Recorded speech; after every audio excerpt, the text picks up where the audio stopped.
ନମସ୍କାର ବନ୍ଧୁଗଣ, ଆମେ ଶୁଣୁଛେ ଶ୍ରୀ ଚନ୍ଦ୍ରଶେଖର ରଥଙ୍କ ଗଳ୍ପ ସଂକଳନ ସବୁଠାରୁ ଦୀର୍ଘ ରାତି।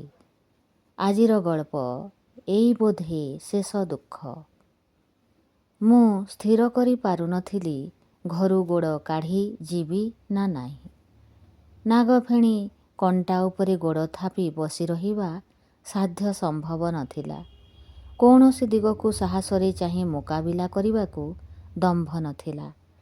ସକାଳ ପହରଟାରେ ଲାଗୁଥିଲା ଯେମିତି ଗୋଟିଏ ବାଲି ସରସର ଅଠାଳିଆ ଜାଲ ଘେରି ରହିଛି ଚତୁର୍ଦିଗ। ପିଠି ମଝିଠାରେ ଲାଖି ଯାଇଛି। ଫୋଡ଼ି ହେଉଛି ସରୁ ସରୁ ହସ ସେ ଛୁଞ୍ଚି ପରି। ହାତ ପାଉନାହିଁ। ହାତରେ ମାଲ ବେଢ଼ି ରହିଛି। ଆଙ୍ଗୁଠି ଫିଟୁ ନାହିଁ। ଗୋଡ଼ ଛନ୍ଦି ହୋଇଯାଇଛି, ଘୁଞ୍ଚି ପାରୁନାହିଁ। ମୁଁ ରାଗରେ କୁହୁଳୁଥିଲି। କାହା ଉପରେ ରାଗୁଥିଲି କେଜାଣି, କିନ୍ତୁ ହାତ ମୁଠା କରି ଗୋଡ଼ ବାଡ଼ଉଥିଲି ଭୂଇଁରେ। ଧପ୍ ଧପ୍ ଚାଲିଯାଇ କାନ୍ଥକୁ ଘୁଷି ମାରୁଥିଲି ମାଗୁଣି ମିଶ୍ର ଭାବି।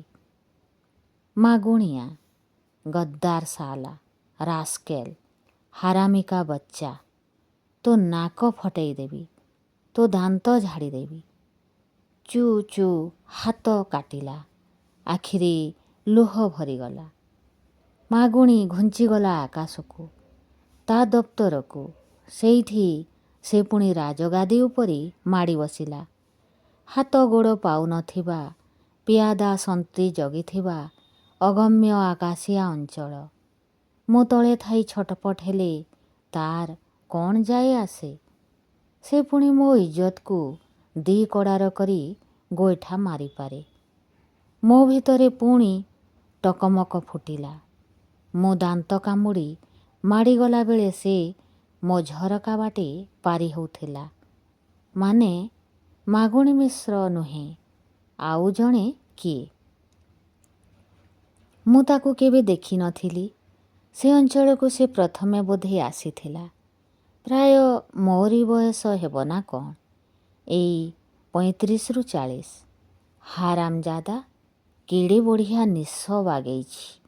କେମିତି ବେପରୁଆ ପୃଥ୍ୱୀ ଜୟ କଲା ପରି ଚାଲିଛି। ଖାତିର ନାହିଁ। ସେ ସେମିତି ମୁଚୁକି ମାରୁଛି କାହିଁକି?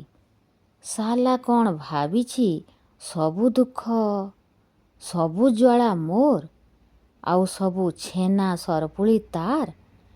ଏଇଠୁ ଯାଉ ଯାଉ ଆର ଛକରେ କ'ଣ ତାକୁ ଗାଡ଼ିଟିଏ ଧକ୍କା ମାରି ଗଡ଼େଇ ଦେବ ନାହିଁ? ତାର ଡାହାଣ ଗୋଡ଼ର ନଳି ହାଡ଼ ଭାଙ୍ଗି ଦିଖଣ୍ଡ ହୋଇଯିବ ନାହିଁ? ଶାଲା ହସୁଛି କ'ଣ? ତା ମା ଗାଁକୁ ଧାନ ଅମଳ ପାଇଁ ଯାଇ ସେଇଠି ଆମ୍ବ ଗଛ ମୂଳେ ମରିଯିବ ନାହିଁ? ଗାଁ ଲୋକେ ମିଶି ଜମି ଦିହ ତାଠୁ ମିଛ ଦଲିଲରେ ଟିପ ଚିହ୍ନ ମାରି ନେଇଯିବେ ନାହିଁ? ଶାଲା ବେଗଫୁକ କାହାକା। ହସୁଛୁ କ'ଣ ବେ? ମୋ ସୁକୁଟ ଦେଖି ହସୁଛୁ? ମୁଁ ତାକୁ କଟମଟ କରି ଚାହିଁ ରହିଥାଏ। ସେ ସେମିତି ମନକୁ ମନ ହସି ହସି ଚାଲି ଯାଉଥାଏ। ତା ମୁହଁ ଦର୍ପଣ ପରି ଜଳୁଥାଏ। ଫୁଲ ଫୁଟି ଝରି ଯାଉଥାଏ ଅଜସ୍ର। କ'ଣ ଗୋଟିଏ ଗୁପ୍ତଧନ ପାଇଲା ପରି ସେ ଦିଶୁଥାଏ। ପରମ ତୃପ୍ତିରେ ସାରା ସାମ୍ରାଜ୍ୟ ତା ପାଦ ତଳେ ଲୋଟି ପଡ଼ିବାର ଦେଖି ସେ ମୁଚୁକି ମାରୁଥାଏ। ମୋ ହାଡ଼ ଜଳିଲା ତାକୁ ଦେଖି। ମୁଁ ତାକୁ ତା ସଂସାର ସଙ୍ଗେ ଏକାଠି ଜାଳି ଦେବାକୁ ଇଚ୍ଛା କଲି।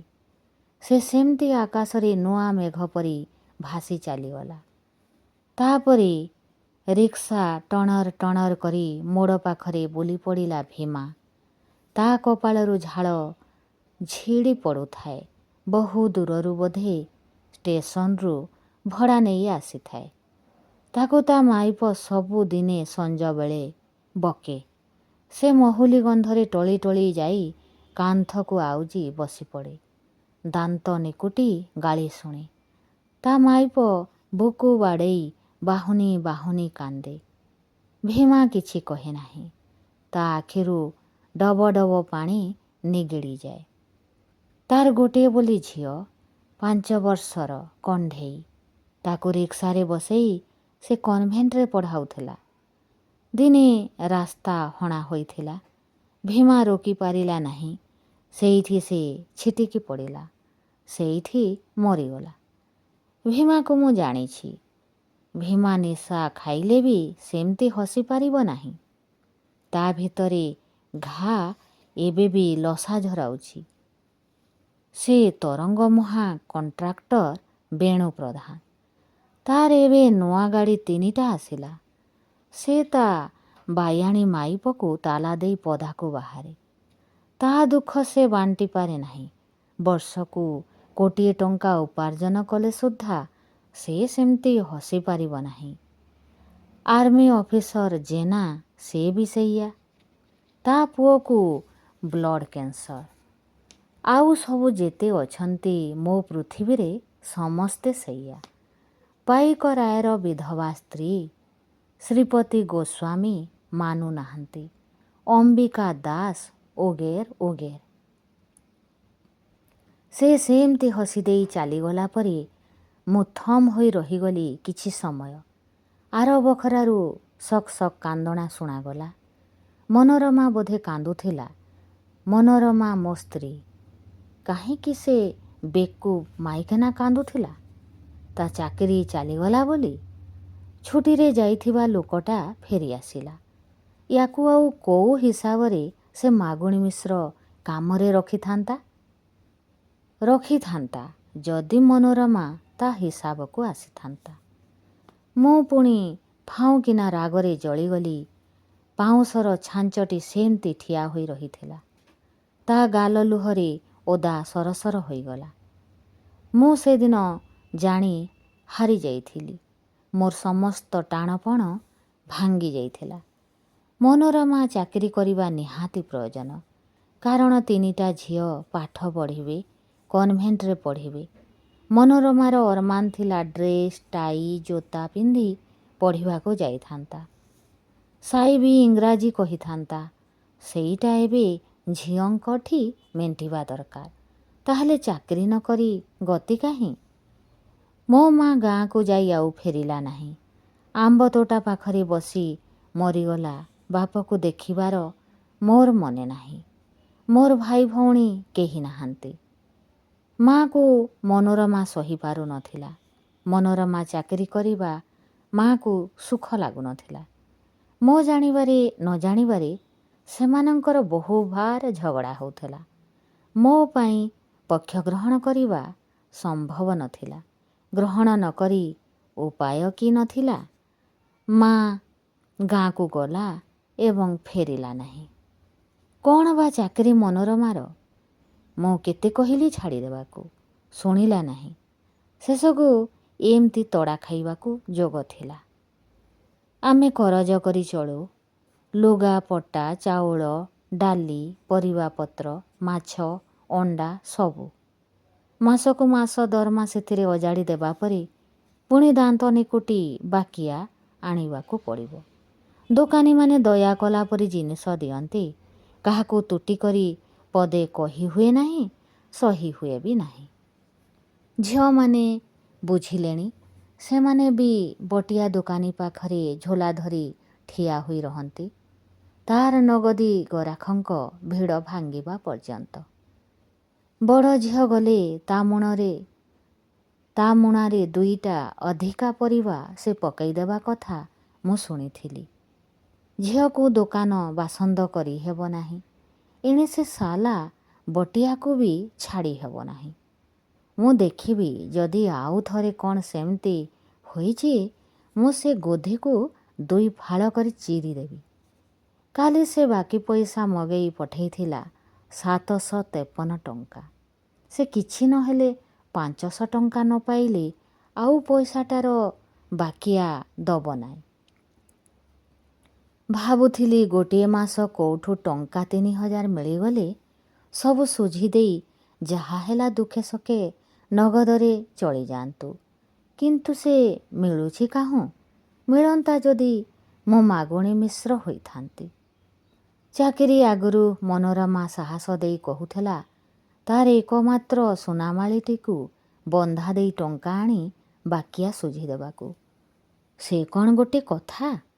ଆରେ ସେ ବନ୍ଧକବାଲା ପରା ମାସକୁ ମାସ ସୁଧ କଷିଦେବ। ଶୋଷକୁ ମାଳିଟାକୁ ମୁକୁଳେଇବାକୁ ବଳ ନଥିବ। କ'ଣ କରିବା? ଆଜି ବଟିଆ ପଇସା ନ ପାଇଲେ ପରିବାପତ୍ର ଦେବ ନାହିଁ। ଓଳିଏ ଚଳିଯିବାକୁ ମୁଣ୍ଡି ବାଇଗଣଟାଏ ବି ନାହିଁ। ଆମ ଗାଁ ଜମି ପାଇଁ କଚେରୀରେ ତାରିଖ। ଛୁଟି ନେଇ ସେଇଠି ହାଜର ହେବାକୁ ପଡ଼ିବ। ଓକିଲ ଶାମସୁଲ ମିଆଁକୁ ତା ଫିସ୍ ନ ଦେଲେ ଆର ପକ୍ଷ ଆଡ଼େ ସବୁ ମୋଡ଼ିଦେବ। ତା ଆଖି ପେଜୁଆ, ଦୃଷ୍ଟି ସ୍ଥିର, ସେ ଝିଟିପିଟି ପରି ଦିଶେ, ନିଶ୍ଚଳ ବିପଜ୍ଜନକ। ଗୋଟିଏ ଝାମ୍ପରେ ସେ ପଥପକୁ ଧରି ନେଇ ପୁଣି ସ୍ଥିର ହୋଇଯାଏ। ପତଙ୍ଗ ଫଡ଼ ଫଡ଼ ହେଉଥାଏ ପ୍ରାଣ ଥିବା ଯାଏ। ସେ 50 ଟଙ୍କା ନ ଧରିଲେ କୋର୍ଟରେ ଠିଆ ହେବ ନାହିଁ। ଜମି ମୋର। କ'ଣ ବାପାଙ୍କ ନାଁରେ କରଜ କାଗଜଟାଏ ଦେଖାଇ ସେ ଟାଉଟର ଦଳ 5 ମାଣ ହଡ଼ପ କରିବାକୁ ବସିଛନ୍ତି। ନ୍ୟାୟ ମାଗିଲେ କିଏ ଦଉଛି? 50 ଟଙ୍କା କିଏ ଦେବ? ସୁବୁଦ୍ଧିର ହାତ ଉଧାରି 230 ଟଙ୍କା। ଆଉ 70 ମାଗିଲେ 300 ହୋଇଥାନ୍ତା। ସେ କ'ଣ ରାଜି ହେବ? ଆଜି ମାଗୁଣି ମିଶ୍ରର ତାଗିଦା ଗୋରୁମୁଣ୍ଡ ଗଣତି କାଗଜଟାଏ କ'ଣ ତିଆରି ନ କଲେ ଆସେମ୍ବ୍ଲିରେ ମନ୍ତ୍ରୀ ଉତ୍ତର ଦେଇପାରିବ ନାହିଁ। ଆଜି ସମସ୍ତଙ୍କୁ ଛୁଟି ନେବା ମନା। ମୋ କାମ ସେଥିରେ କିଛି ନାହିଁ। ହେଲେ କାହିଁକି ଭୋଳି ମହାପାତ୍ର ଆସିନାହିଁ ବୋଲି ହୁରି ପଡ଼ିଯିବ। ଗୋଟିଏ ଡାକ୍ତରୀ ସାର୍ଟିଫିକେଟ୍ ଦେଇ ରହିଯିବି। ସକାଳୁ 62 ଥର ତରଳ ଝାଡ଼ା ହେଲେ କ'ଣ କିଏ ଅଫିସ୍ ଯାଇପାରେ? କାଳି ସାହୁ ଡାକ୍ତର ବର୍ମା ଫେରନ୍ତା। ସବୁ ମିଛ ଖଚ ଲେଖି ମୋହର ମାରିଦେବ। ନବ 3 ଟଙ୍କା। ନେଲେ ନଉ ପଛେ, ସେଥିରୁ ଖଣ୍ଡେ କାଗଜ ନ ଯୋଡ଼ିଲେ ଦରଖାସ୍ତ କାଗଜ କରିଦେବ ମାଗୁଣିଆ। ହେଲେ ସେ ବୁଢ଼ା ଖଚୁଆ ତା ଦୋକାନରେ ଅଛି ନା ନାହିଁ କିଏ ଜାଣି? ଗାଁରେ କ'ଣ ନୂଆ ଜମି କିଣିଛି କହୁଥିଲା। ତା ପଛରେ ଲାଗିଥିବ ଯଦି ସକାଳୁ ଉଠି ଚାଲିଯିବଣି। ତେବେ ହଁ, ଘରବାଲା ନୋଟିସ୍ ଦେଲାଣି ଖାଲି କରିବାକୁ। ସେ ଆସୁଛି ନିଜେ ରହିବ। ସାଲା, ଆଉ କେଉଁଠି ତୋତେ ମଶାଣି ମିଳିଲା ନାହିଁ? ପଇସା ତ ନେଉଛୁ, କୋଉ ମାହାଳିଆ ଘର ଦେଉଛୁ କି? ଆଜିକାଲି ଭଡ଼ାଟିଆ ଘର ଛାଡ଼ୁନାହାନ୍ତି। କୋର୍ଟ କଚେରୀ କଲେ ଭଡ଼ାଟିଆ ଜିଣୁଛନ୍ତି। ଭଡ଼ା ଦେବା ଯାଏ ତାକୁ କେହି ତଡ଼ି ପାରିବେ ନାହିଁ। ହେଲେ ସୁଗ୍ରୀବା ଦଣ୍ଡାସୀ କ'ଣ ସେମିତି ମାନିଯିବ? ସେ ଯେଉଁ 3 ଜଣ ମାଗୁର ନିଶିଆ ଭେଣ୍ଡିଆ ନୋଟିସ୍ ଧରି ଆସିଥିଲେ, ତାଙ୍କୁ ଦେଖିଲା ପରେ କୋଉ ସାହସରେ ଘର ଜବରଦଖଲ କରି ରହିହବ? ଏ ଅଞ୍ଚଳରେ ଆଉ ଘର ବା କାହିଁ? ବର୍ଷା କାଳ, ଦିନେ ଛାଡ଼ ନାହିଁ। ମେଘ ଘୋଟି ରହିଛି ସବୁବେଳେ। ମନୋରମା କାନ୍ଦୁଛି। ମୋର ସାରା ସଂସାର ସକ୍ ସକ୍ କାନ୍ଦୁଛି। ମୁଁ ଗୋଡ଼ କାଢ଼ି ବାହାରି ପାରୁନାହିଁ। କୁଆଡ଼େ ଯିବି? ମୋର ମନ ଦେହ ପ୍ରାଣ ସିଝୁଛି ପ୍ରବଳ ଉତ୍ତାପରେ। ଏତିକିବେଳେ ଝରକା ବାଟେ ଦେଖିଲି ସେ ହସ ହସ ବଦନ। ସାଲା ଇଡ଼ିଏଟ୍ ଫେରୁଛି। ମୁଁ 4 ଖେପାରେ ରାସ୍ତା ଉପରକୁ ଚାଲିଗଲି, ଠିକ୍ ଘର ସାମ୍ନା ସାମ୍ନି। ସେ କିଛି ନ କହି ମୋତେ ଚାହିଁ ଆସ୍ତେ ଟିକେ ହସିଦେଲା। ଆଃ, କି ଦାନ୍ତ ଶଳାର ମୁକ୍ତା ପରି ଚକ୍ ଚକ୍। ସେ ଆଡ଼ ହୋଇ ଚାଲିଗଲା ବେଳେ ମୁଁ ବାଟ ଜଗିଲା ପରି ଠିଆ ହୋଇଗଲି। ଚାହିଁଲି ତାର ମୁଚୁକି ମାରୁଥିବା ଆଖିକି। ଆପଣ କିଏ? ଏ ଅଞ୍ଚଳକୁ କାହିଁକି ଆସିଥିଲି? ସେ ବୋଧେ ତାଚ୍ଛଲ୍ୟରେ ଅବହେଳାରେ ଟିକେ ହସିଦେଲା। ମୋର ପ୍ରଶ୍ନ କରିବାର ଅଧିକାରକୁ ହସିଦେଲା। ଆଡ଼ ହୋଇ ଚାଲିଯିବାକୁ ବସୁଥିଲା। ମୁଁ ଯିବାକୁ ଦେଲି ନାହିଁ। ବାଟ ଜଗି ଠିଆ ହେଲି। ଅଶିଷ୍ଟତାର ଅଭଦ୍ରତା ଅନଧିକାର। ତଥାପି ମୁଁ ସେ ହସର ରହସ୍ୟକୁ ଭେଦିବାକୁ ଚାହୁଁଥିଲି। ସେ ମୋ ଆଖିକୁ ଚାହିଁ ପଚାରିଲା, ମୋତେ ଆପଣ ଜାଣିବାର ପ୍ରୟୋଜନ କ'ଣ? ନାଇଁ, ଏମିତି। ଆପଣଙ୍କୁ ଦେଖି ଆପଣଙ୍କ ପରିଚୟ ପାଇବାକୁ ଭାରି ଇଚ୍ଛା ହେଲା। ଆପଣଙ୍କ ଭଳି ଏଠି କେହି ନାହାନ୍ତି। ସେ ଦାନ୍ତ କାଢ଼ି ହସିଲା। ଦାନ୍ତରେ ଖରା ପଡ଼ି ହୀରାଖଣ୍ଡ ପରି ଝଟକିଲା। ଆପଣଙ୍କ ଭଳି ବି ନାହାନ୍ତି। ଆପଣ ବୋଧେ ଥଟ୍ଟା ମଣିଲେ।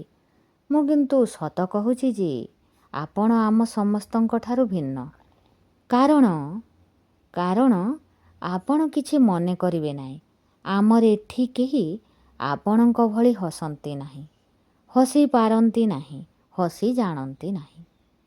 ଏଇଆ କହିବାକୁ କ'ଣ ଆପଣ ମୋତେ ବାଟ ଜଗି ଅଟକେଇଛନ୍ତି?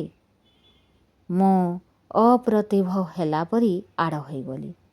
ସେ କିନ୍ତୁ ଆଡ଼ ହୋଇ ଚାଲିଗଲି ନାହିଁ, ବରଂ ଠିଆ ହୋଇ ମୋତେ ସେମିତି ଚାହିଁ ରହିଲେ। ମୁଁ ଜଣକୁ ଖୋଜି ଖୋଜି ଏଠି ପହଞ୍ଚିଛି, ଘର ପାଉନାହିଁ। ଆପଣ ଜାଣିବେ କି କାହାକୁ ଖୋଜୁଛନ୍ତି? ମାଗୁଣି ମିଶ୍ରଙ୍କୁ। ଆପଣ ତାଙ୍କୁ ଜାଣନ୍ତି? ମୁଁ ହାଁ କରି ଚାହିଁ ରହିଲି। ମୋର ସବୁ ଯେମିତି ଶୂନ ମାରିଗଲା। ମୁଁ ପଚାରିଦେଲି, ଆପଣ ମାଗୁଣି ମିଶ୍ରଙ୍କୁ କେମିତି ଜାଣିଲେ? ସେଇଟା ଶୁଣି ଆପଣଙ୍କର ଲାଭ କ'ଣ? ବାଟ ଜାଣିଥିଲେ କହିଦିଅନ୍ତୁ, ମୁଁ ଯାଏ। ହଁ, ମୁଁ କହିଦେବି, କାରଣ ମୁଁ ତାଙ୍କୁ ଖୁବ୍ ଭଲ ଭାବରେ ଜାଣେ। ସେଇଥିପାଇଁ ଆଶ୍ଚର୍ଯ୍ୟ ଲାଗୁଛି ଯେ ଆପଣଙ୍କ ଭଳି ଜଣେ ଲୋକ ତା ସହିତ କେମିତି ମିଶିପାରିଲେ। ସେ କିଛି ନ କହି ସେମିତି ମୁଚୁକୁ ମାରି ଚାହିଁ ରହିଲି। ଆପଣ ତାଙ୍କ ବିଷୟରେ କିଛି ଜାଣିଥାଇପାରନ୍ତି, କିନ୍ତୁ ମୋ ବିଷୟରେ ଆପଣ କ'ଣ ଜାଣନ୍ତି? ମୁଁ ସାମାନ୍ୟ ଅପ୍ରସ୍ତୁତ ହେଲା ପରି କହିଲି, କିଛି ଜାଣିନାହିଁ ନିଶ୍ଚୟ, କିନ୍ତୁ ଯେତିକି ଜାଣିଛି ତାହା ଯଥେଷ୍ଟ। ଆଚ୍ଛା ହଉ, ସେ କଥା ପରେ ଦେଖିବା। ଏବେ ମାଗୁଣି ମିଶ୍ରଙ୍କ ଘର ଠିକଣା କହିଲେ ମୁଁ ଟିକିଏ ସେଠିକି ଚଞ୍ଚଳ ଯିବାକୁ ଚାହୁଁଛି।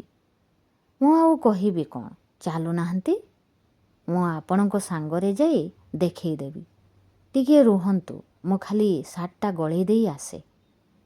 ମୁଁ ଜାଣିଥିଲି ଯେ ମୁଁ ସେ ଅଦୃଶ୍ୟ ଜାଲରୁ ଖସିଯିବାକୁ, ବିନା କାରଣରେ ଗୋଟେ ଆଳ ଦେଖାଇ କିଛି ସମୟ ମୁକୁଳି ଯିବାକୁ ଚାହୁଁଥିଲି। ତଥାପି ବାହାରିଲି। ଆମେ ସାଙ୍ଗ ହୋଇ ଗଲୁ କିଛି ବାଟ। ସେ ହିଁ ଆଗ ପାଟି ଫିଟେଇଲେ, ମୁଁ ଜାଣୁଛି ଆପଣ ଜଣେ ଅସାଧାରଣ ଲୋକ। ନୂଆ ଜାଗାରେ ଅପରିଚିତ କାହାକୁ ଏମିତି ସାହାଯ୍ୟ କରିବା ସାଧାରଣ କଥା ନୁହେଁ। ଆପଣଙ୍କ ନାଁ? ଭୋଳି ମହାପାତ୍ର, ମାନେ ଭୋଳାନାଥ ମହାପାତ୍ର। କ'ଣ କରନ୍ତି? ହେଇ ଏମିତି ଛୋଟ ଚାକିରିଟିଏ କରେ। କିଛି ସମୟ ପରେ ମୁଁ କହିଲି, ଆପଣଙ୍କ ପରିଚୟ? ସେ ଆଗ ଭଳି ହସିଦେଇ ମୋତେ ଚାହିଁଲେ। ଆପଣ ଯାହା ଜାଣିଛନ୍ତି ସେତିକି ଯଥେଷ୍ଟ ପରା। ମୁଁ ବି ସଂକ୍ରମିତ ହେଲା ପରି ହସିଦେଲି। ଭାବିଲି, ବେଶ୍ ଚାଲାକ୍ ତ, ଜମା ନିଜ ନାଁ ଗାଁ କିଛି କହୁନାହିଁ। ପଚାରିଲି, ଆପଣଙ୍କ ନାଁ ଜାଣିପାରେ କି? ନା, ଜାଣି କ'ଣ କରିବେ? ଆରେ ତାହେଲେ ତ ୟା ଉପରେ ସବୁ ବିପଦ ପଡ଼ିବା ଉଚିତ। ଏଇଟା ଗୋଟିଏ ପୁରୁଣା ଜୁଆ ଚୋର। ମୁଁ ଅଯଥା ଏତେ କଷ୍ଟ ପାଉଛି ଏଇଟା ପାଇଁ। ଯାଉ, ଏଇଟା ଯୁଆଡ଼େ ସିଆଡ଼େ। ତାକୁ ଏଇଠି ଛାଡ଼ିଦେଲେ ପୁଅ ପାଠ ଶିଖିଯିବ। ଏତିକି ବେଳେ ଦେଖିଲି ଯେ ମାଗୁଣି ମିଶ୍ର କୋଠା ସାମ୍ନାରେ ଆମେ ପହଞ୍ଚି ଯାଇଛୁ।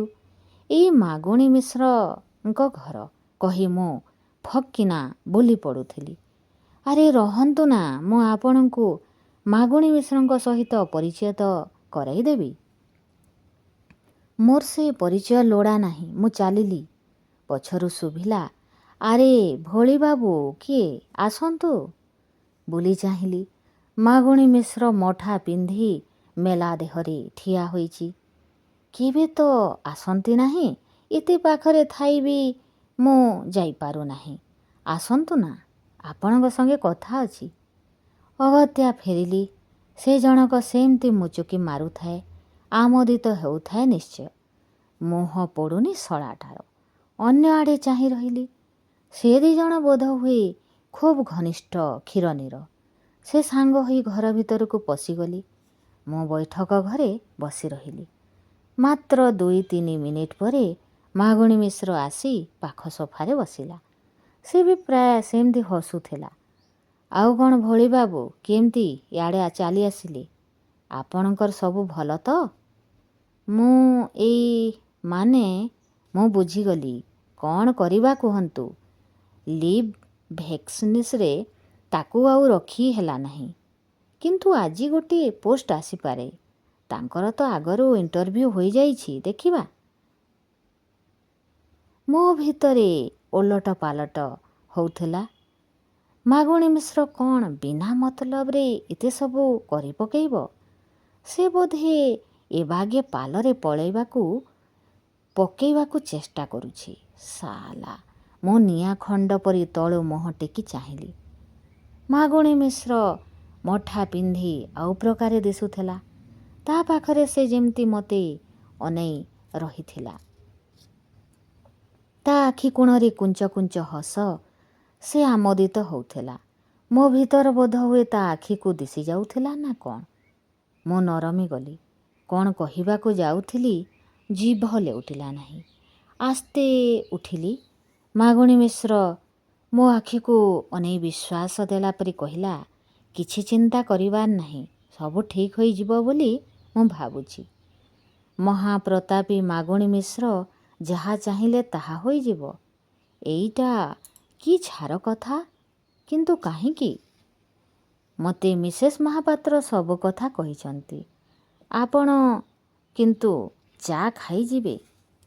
ନା, ମୁଁ ବରଂ ଆସୁଛି। ମୁଁ କେବଳ ସେ ଲୋକଟା ବିଷୟରେ ଏଥର ବି ମୋତେ ସେ କୁହାଇ ଦେଲା ନାହିଁ। ମଝିରୁ କହିଲା, ମୁଁ ଜାଣେ, ଆପଣ ନିଶ୍ଚିନ୍ତ ରୁହନ୍ତୁ। ସେ ଲୋକଟି ହସୁଥିଲା। ମୁଁ ଅଗତ୍ୟା ସାମାନ୍ୟ ହସିଦେଇ ରାସ୍ତା ଉପରକୁ ଚାଲି ଆସିଲି। ମୋତେ ହଠାତ୍ ମନେ ହେଲା ଯେ କ'ଣ ଗୋଟେ ଅସ୍ୱାଭାବିକ ଘଟିଗଲା, ଅଥଚ ମୁଁ କଥାଟାକୁ ଠିକ୍ ସମୟରେ ଜାଣିପାରିଲି ନାହିଁ। ଆଚ୍ଛା, ମୁଁ ଯାହାକୁ ଘର ଦେଖାଇବାକୁ ଆସିଥିଲି ସେ ତ ଏପର୍ଯ୍ୟନ୍ତ ମାଗୁଣି ମିଶ୍ର ସାଙ୍ଗରେ ପଦଟିଏ କଥା ହେଲା ନାହିଁ। ମାଗୁଣି ମିଶ୍ର ବି ନଥିଲେ କିଛି ଯାଏ ଆସେ ନାହିଁ। ସେମାନେ କ'ଣ ଏତେ ଘନିଷ୍ଠ ଯେ ସାମାନ୍ୟ ସମ୍ଭାଷଣର ମଧ୍ୟ ପ୍ରୟୋଜନ ନାହିଁ? ସତେବା ପ୍ରତିଦିନ ପ୍ରତି ମୁହୂର୍ତ୍ତରେ ଦେଖା ସାକ୍ଷାତ ଏବଂ ଏକାଠି ରହିବାର ଅନୁଭବ ଏତେ ପ୍ରଗାଢ଼ ଯେ ହଠାତ୍ ଦେଖା ହୋଇଯିବାର ପ୍ରତିକ୍ରିୟା ବି ହେଉନାହିଁ। ଆଉ ଯଦି ସମ୍ପର୍କ ଏତେ ନିବିଡ଼, ତେବେ ସେ କେମିତି ତାହାର ଘର ଠିକଣା ପର୍ଯ୍ୟନ୍ତ ଜାଣିନାହିଁ?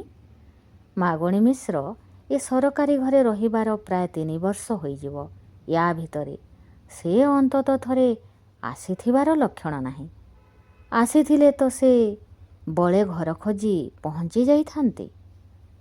ଚାଲିବା ବାଟରେ ମୋ ପାଦ ଅଟକିଗଲା।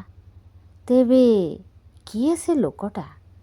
ମୋତେ ନା ଗାଁ ଠିକଣା କିଛି ହେଲେ କହି ନାହିଁ, ଅଥଚ ମୋର ସବୁ କଥା ଆଦାୟ କରି ନେଇଛି। ଗୋଟିଏ ଅସାମାନ୍ୟ ଇଙ୍ଗିତରେ ମୁଁ ସିରସିରେଇ ଗଲି। ମୋର ମନେ ହେଲା ସେଇଠୁ ଫେରିଯାଇ ମାଗୁଣି ମିଶ୍ରକୁ ତା ବିଷୟରେ ପଚାରିବି। ପୁଣି ମନେ ହେଲା ଯେ ସେଭଳି କୌଣସି ପ୍ରୟୋଜନ ନାହିଁ। ଆଜି ଅଫିସରେ କ'ଣ ହେଉଛି ଆଗ ଦେଖାଯାଉ, ତାପରେ ବୁଝିବା। ଘର ଦୁଆର ମୁହଁରେ ଆସି ପହଞ୍ଚିବା ମାତ୍ରେ ସେ ସେଇଠି ଠିଆ ହୋଇ ରହିଥିବାର ଅନୁଭବ ହେଲା। ଅସମ୍ଭବ ହାଲୁକା ମନେ ହେଲା। କୌଣସି ସମସ୍ୟା ଆଉ ଅସାଧ୍ୟ ମନେ ହେଲା ନାହିଁ। ମୁଁ ଘର ଭିତରକୁ ପଶିଗଲି। ମୋ ସ୍ତ୍ରୀ ଗାଧୋଇବାକୁ ଯାଉଥିଲେ। ମୋତେ ଦେଖି ମୋ ମୁହଁକୁ କିଛି ସମୟ ଚାହିଁ ରହିଲେ। କୌଣସି କାରଣରୁ ଉନ୍ମୁଖ କଢ଼ଟିଏ ପରି ସେ ପାଖୁଡ଼ା ମେଲିଯିବାର ମୁଁ ଅନୁଭବ କଲି। ତୁମେ କାନ୍ଦୁଥିଲ କି? ସେ ଭୁରୁକୁଞ୍ଚେଇ କହିଲେ। ମୁଁ କାନ୍ଦୁଥିଲି? କାହିଁକି? ମଲା, ମୁଁ ପରା ବାଟ ଘରେ ଥାଇ ତୁମ କାନ୍ଦଣା ଶୁଣିଛି। ତୁମର ପୁଣି ଗୋଟେ କ'ଣ ବିଗିଡ଼ି ଗଲାଣି ଦେଖୁଛି। କିଓ, କାହିଁକି? ମୁଁ ତ ବସି କୋବି କାଟୁଥିଲି। ପୁଞ୍ଜାଏ କୋବି ଆଉ ପନିପରିବା 30 ଟଙ୍କାର ତ ଟୋକା ହାତରେ ପଠେଇ ଦେଇଛି। ତୁମେ ତାକୁ କହିଥିଲ କି? ତମ ମୁଣ୍ଡ ବିଗିଡ଼ି ନାହିଁ ତ? କିଓ, ବଟିଆ ପରା ଟାକି ବସିଛି। ତାର ବାକିଆ ପଇସା ନ ପାଇଲେ ସେ ଆମକୁ କିଛି ହେଲେ ଦେବ ନାହିଁ। ତମେ କାହା ହାତରେ ଖବର ଦେଇଥିଲ କି? ଶୁଣ କିଓ, ମୋତେ ବେଳ କାହିଁ ଖବର ଦେବାକୁ? ଦେଖ, ତମେ ଏ ନବରଙ୍ଗ ଲଗେଇଛ। ଲୋକ ହାତରେ ପରିବା ପଠେଇ ଆହୁରି ଚତୁରେଇ ହେଉଛ ଏଠି। ମୋର ବେଳ ନାହିଁ। ସେ ହସି ଦେଇ ଗାଧୁଆ ଘରକୁ ପଶିଗଲେ। ମୋ କାନ୍ଧ ଉପରୁ 15 ବର୍ଷର ବୋଝ ଖସି ପଡ଼ିଲା। ମନୋରମା ଦେଖାଗଲେ ଅପୂର୍ବ, କିନ୍ତୁ ମୁଁ ଜମା କିଛି ବୁଝିପାରୁନଥିଲି। ମୋ ଉପରୁ ପର୍ବତ ଓହ୍ଲେଇ ଯିବାର ହାଲୁକାପଣରେ ମୋ ବୁକୁ ଭରି ଯାଉଥିଲା। ପୁଅ ଆର ଘରୁ ଆସି ଚିଠିଟାଏ ବଢ଼େଇ ଦେଲା ହାତକୁ। କହିଲା, କିଏ ଜଣେ ଏ ଚିଠି ତମକୁ ଦବାକୁ କହି ଚାଲିଗଲେ। ମୋ ବୁକୁ ଦାଉଁ ଦାଉଁ ହେଲା। କିଏ କାହିଁକି ଚିଠି ଦେଲା? ଖୋଲିଦେଲା ବେଳକୁ ଲେଖା ଅଛି, ମୁଁ ଆପଣଙ୍କ ଭଳି ଭଦ୍ରଲୋକଙ୍କ ମନରେ କଷ୍ଟ ଦେଇ ଦୁଃଖିତ। ମୋର ଆଉ 2 ବର୍ଷ ଯାଏ ଚାକିରି ବଢ଼ିଯିବାରୁ ମୁଁ ମୋ ଘରକୁ ଯିବାର ପ୍ରଶ୍ନ ଉଠୁନାହିଁ। ଆପଣ ଦୟାକରି ଅନ୍ୟ ବ୍ୟବସ୍ଥା ବାତିଲ କରି ମୋ ଘରେ ରହିବାର ଅନୁଗ୍ରହ କରିବେ କି? ଇତି ସୁଗ୍ରୀବ। ମୋ ଆଖି ବାମ୍ଫରେ ତରଳିଗଲା ଇଟା କାନ୍ଥ ଆଉ ଛାତ। ମୁଁ ବିଭୋର ବିମୂଢ଼। ଝିଅ ଆସି କହିଲା, ଆଜି କଚେରୀରେ କେସ୍ ନାହିଁ, ଘୁଞ୍ଚିଗଲା। ଓକିଲଙ୍କ ଲୋକ ଆସି କହିଦେଇ ଗଲା। ମୋ ବଗିଚା ଯାକ ବିଭିନ୍ନ ରଙ୍ଗର ଗୋଲାପ ଫୁଟିଗଲା। ଆକାଶ ନଈ ଆସିଲା ନୀଳପଦ୍ମ ପରି। ଏ ପାର୍ସଲଟା ନିଅ ବାପା, କହି ଆର ଝିଅ ମୋତେ ଗୋଟିଏ ସରକାରୀ ଖମ୍ ବଢ଼େଇ ଦେଲା। ଖୁବ୍ ମୋଟା ଲାଗୁଥିଲା। ସେଥିରେ କ'ଣ ସତକୁ ସତ ମୁଁ ଯାହା ଭାବୁଛି ତାହା ଥାଇପାରେ? ଇସ୍, ଏଗୁଡ଼ାକ ତ 100 ଟଙ୍କିଆ ନୋଟ। କ'ଣ ହେଲା 5,000 ଟଙ୍କା? କିଏ ଲେଖିଛି? ଓ, ଗୋବିନ୍ଦ ଟାଉଟର। କ'ଣ ନା ମୋ ଜମିର ଫସଲ ଏତେ ବର୍ଷ ଭୋଗ ଦଖଲ କରିଥିବାରୁ ଏ ଟଙ୍କା ଆଂଶିକ ପଇଠ ଦଉଛି। ଆହୁରି ଦେବ? ଆହୁରି? ମୋର ମନେ ହେଲା ମୋ ମୁଣ୍ଡ ଯାଇ ଛାତକୁ ଛୁଇଁ ଯାଉଛି। ଆଉ ପରବାଏ ନାହିଁ। ମୁଁ ଏଣିକି ନିଧଡ଼କ ବଞ୍ଚିପାରିବି। ମୋ ପିଲାଏ ଭଲ ପିନ୍ଧିପାରିବି। ମୁହଁ ଟେକି ହସିପାରିବି। ଓଃ, ମୋ ଆଗରେ ସେମିତି ମୁଚୁକି ମାରି ହସୁଥିବା ସେ ମୁହଁ ଦିଶିଗଲା। ମୁଁ ତା କାନ୍ଧକୁ ଜୋରରେ ଧରି ଝୁଙ୍କି ଦେଲି। ତୋରି ସବୁ ସୁନ୍ଦର। କହ, ତୁ କିଏ? କହ, କହ। ମୋ ସାମ୍ନାରେ ଖୁବ୍ ନିକଟରେ ମୋ ବାଟ ଦେଇ ସେ କାନ୍ଥଟା ଛିଡ଼ା ହୋଇଛି। ମୁଁ ତାକୁ ମାଗୁଣି ମିଶ୍ର ଭାବି ଘୁଷି ମାରି ଠିଆ ହୋଇଛି। ଏବେ ତାକୁ ହଲାଇ ପଚାରୁଛି, ତୁ କିଏ? ଆର ବଖରାରୁ ମନୋରମାର କାନ୍ଦ ଶୁଭୁଛି। ଆକାଶ ସାରା ଜାଲ ରୁଦ୍ଧ ହୋଇ ରହିଛି। ମୁଣ୍ଡ ଉପରେ ପାହାଡ଼ ମଡ଼େଇ ହୋଇ ରହିଛି। ଆଖି କୋଣରେ ଟଳମଳ ଲୁଣ